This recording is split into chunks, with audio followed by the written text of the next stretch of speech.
Well, memang tak dapat kita pungkiri bahwa di setiap hal yang kadang-kadang tidak kita rencanakan itu terjadi dengan sendirinya. Bahwa hal yang mungkin dibilang faktor keberuntungan itu terjadi karena tidak kita rencanakan. Nah, meskipun begitu, rencana-rencana yang kita sudah rancang, apakah dapat terpengaruh dengan adanya faktor keberuntungan tadi? Dengan karenanya kita akan bahas seberapa besar pengaruh antara decision plan dengan faktor luck. Nah, rekan-rekan semua, kalau kita bahas bersama-sama, kita lihat bahwa penting adanya seluruh kegiatan-kegiatan kita terstruktur dengan baik, terstruktur dengan apik, dirangkai secara periodik. Perencanaan ini menjadi sebuah kunci sukses.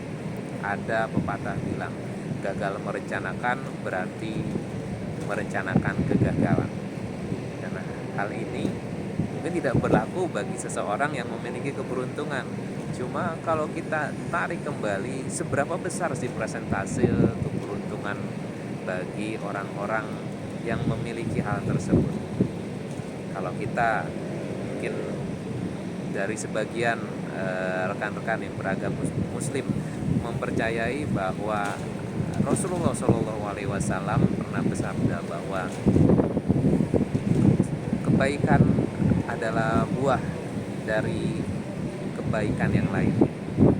Mungkin seseorang mendapatkan keberuntungan karena orang tersebut sudah melakukan kebaikan, sudah menginvestasikan waktunya, tenaganya, hal tertentu kepada seseorang berupa kebaikan, sehingga keberuntungan tersebut menjadi semacam hadiah, ya, semacam hadiah mendadak.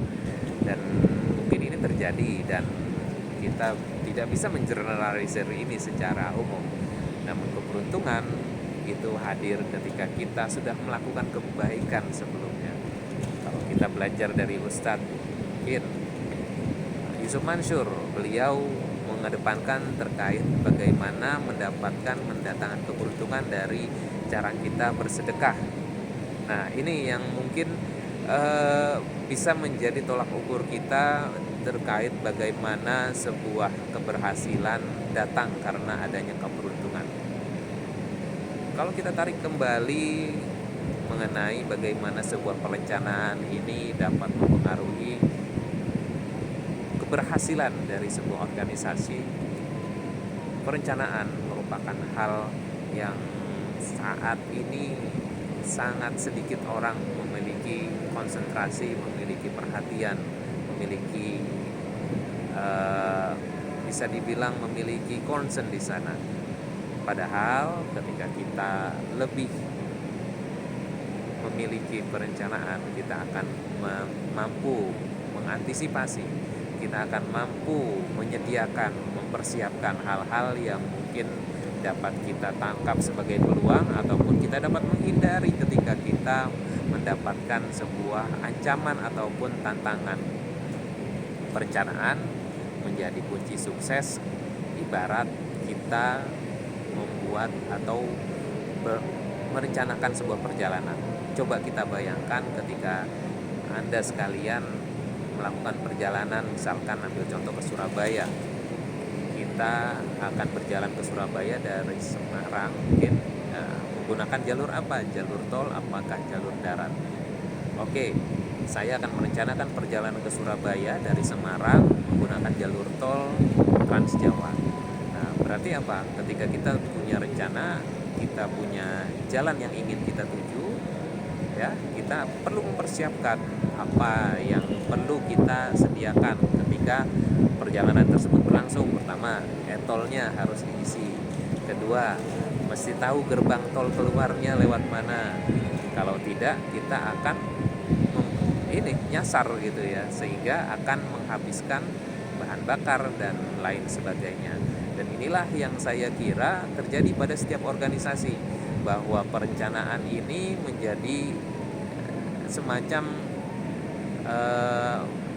ini ya, kelas paling bawah sekali dari sebuah program, sehingga program yang dilakukan itu hanya sekedar melanjutkan program yang sebelumnya. Nah, inilah kurangnya kita, kesadaran kita terhadap pentingnya sebuah perencanaan. Karenanya kita akan sama-sama mempelajari lebih dalam kembali video ini, bagaimana melakukan sebuah perencanaan dengan baik. Stay tune di channel ini.